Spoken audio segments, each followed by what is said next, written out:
Greetings, Acolytes of the Force, and welcome back to the Archives. In all of Sith history, darkside artifacts were frequently the centerpiece of large conflicts. In the days of the ancient Sith, it was not uncommon for the Lords to create enchanted items to aid them in their connection to the dark side. Some artifacts had subtle abilities, and others had massive effects that allowed them to totally control other beings, or even items that made the Sith Lord themselves invincible. With Darth Sidious practically embodying the entirety of the Sith Order around this time, he had spent a great deal of his time collecting and studying these darkside artifacts from old history. In fact, we know that Sidious had a secret vault and collection of artifacts that kept stored away during both his reign as Chancellor and as Emperor. In this holocron today, we wanted to take a look at what kinds of artifacts Sidious kept hidden within his trove. Now obviously, his hoard would have been massive, and we are only told about a select few of the items throughout all of canon and legend sources. But what we do know is that all of the Sith artifacts that would have been in the Jedi's possession during the Clone Wars would have transitioned into the hands of Sidious. So with some deep searching and a lot of cross-referencing, we have compiled a list of 12 extremely dangerous artifacts that we know for certain was in the possession of Lord Sidious. Of course, if there's something that we missed, be sure to let us know at the end.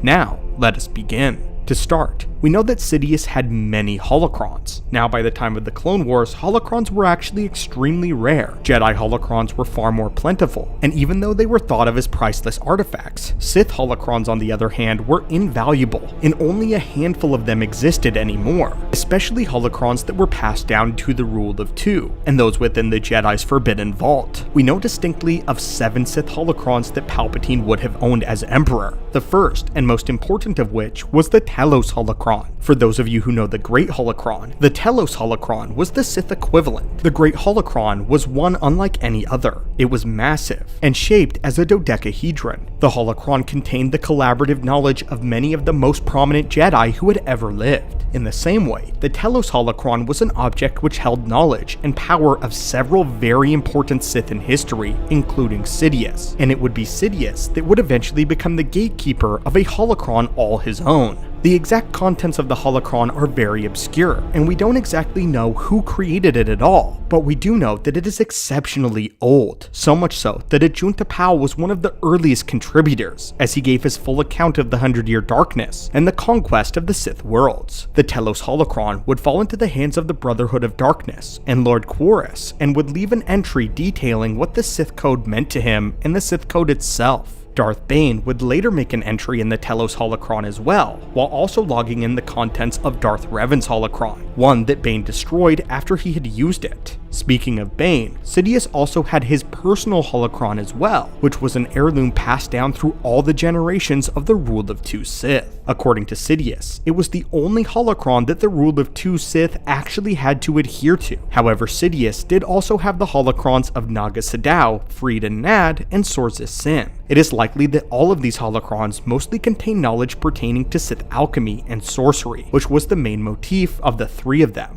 Which now makes sense as to why Palpatine himself is so knowledgeable in Sith alchemy, especially when other Rule of Two Sith were not. Interestingly, the holocron of Sorza Sin had been in the Sith's possession since the time of Bane, and although the Jedi thought that they had the true holocron of Sorza Sin, this was a fake, an item that was placed within the Jedi as a recording device cloaked with a Sith spell. Also among this connection of knowledge also existed the holocron of Heresies, which was of course the holocron of Darth Endedu, an exceptionally rare item. In Legends, the holocron of Darth Endedu was lost to time after the crazed Sith Lord Darth Gravid hid it away, attempting to rewrite the Sith Order as we know it. Within this holocron was the secret to the ability Dark Transfer, and thus immortal life. Using the resources of the Empire, and of course the dark side, Sidious managed to locate this holocron and delved into its secrets. And it was this holocron and the secrets of Endedu that allowed Palpatine to return past his first death. And the final holocron that we know of that Sidious has was something called simply the Dark Holocron. Its mysterious name and reputation precedes it, as we have no information about who created this holocron or what contents lie within. What we do know is that it was one of the earliest Sith holocrons ever recovered, and it was the very first holocron to be put in the Jedi's possession. The holocron was found by the famous Jedi Master Odan-Ur, as it had been in the possession of Naga Sadow up until the Jedi claimed it. it is likely that the Dark Holocron might have been created by one of the ancient Sith kings. Speculating, of course, we believe maybe Mark Aragnos, but an interesting theory is that this is actually the holocron of King Adus himself. King Adus was the first Sith to actually obtain holocron technology from the Rakatan Empire. Beyond these confirmed holocrons, it is also speculated that Sidious had the holocron of Darth Nihilus, but this was never confirmed. But what is made clear is that Sidious only had 7 of the ancient Sith holocrons. Now moving on to other items, Sidious had a couple lightsabers, one which belonged to the Sith Lord named Darth Krall. We know of him from Dooku Jedi Lost in that novel, where a young Dooku and Sifo Dyas were sneaking into the Vault of Forbidden Sith artifacts. As they found a lightsaber there among other items, Darth Krall was once a part of the Jedi, but left when he believed the Jedi should be able to retain family ties, as well as wealth that they had accumulated. He became one of the Lost 20, but was later seduced by the dark side and joined the Sith. After his defeat, his saber was added to the Jedi archives, and would later fall into the hands of Sidious. While we aren't told this directly, we can assume that Sidious has the saber of Darth Bane, as it was given by Zana to Cognis following his death. We can safely assume it was passed down through the rule of 2, and eventually even Sidious held it.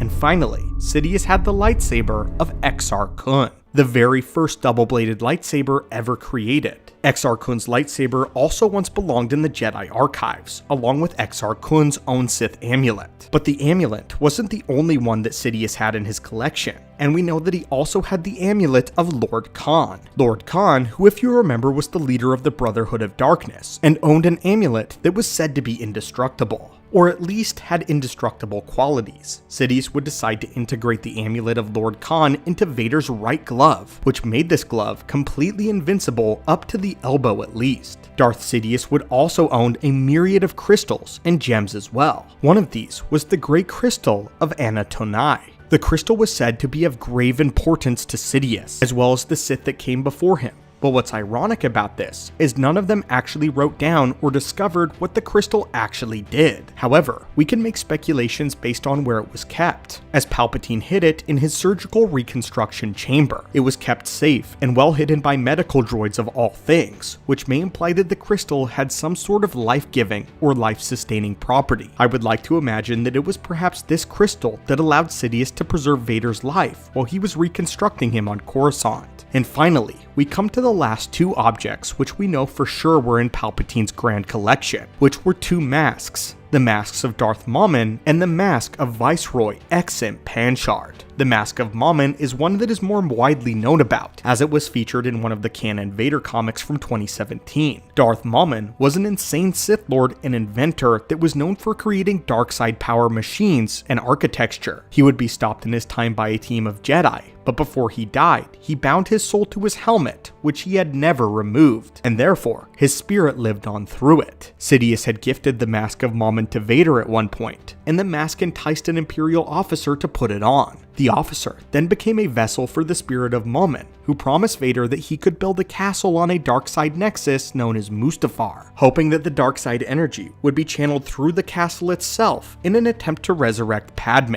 This process took 11 attempts, with each failure causing Vader to kill the current vessel of Mammon, forcing him to find a new host. But finally, he got it to work, but ultimately betrayed Vader and tried to resurrect himself instead of Padme. He would then lose the lightsaber duel with Vader, and the resurrection ritual for Padme would be an ultimate failure. And now finally, we have the mask of Viceroy Exim Panchard. Both a Sith Lord and a Viceroy of a forgotten planet, Panchard wore a mask made of meteoric metals that were strong in the dark side. The mask of this vile Sith Lord contained the screams of 100 innocents slaughtered for his own pleasure. Their endless turmoil gave him great power, enabling his own spirit to cling on to life through the mask and through their pain. And that is all the ancient Sith items that we know for certain lie in Palpatine's grand collection. It goes without saying, but Sidious likely had hundreds of more artifacts than what we were able to track down. Sith were known for keeping countless crystals, scrolls, tomes, and other pieces for their study of the dark side. But unfortunately, there are only a few items that Legends or canon decides to give us a whole lot of detail on. But like we said earlier, we invite you to look for more artifacts that may have lied in Sidious's grand collection that we may have missed. But other than that, which of these artifacts strikes the most interest in you? And which one would you ever dare to claim? As always, my friends, thank you so much for passing by the channel today, and may the Force be with you.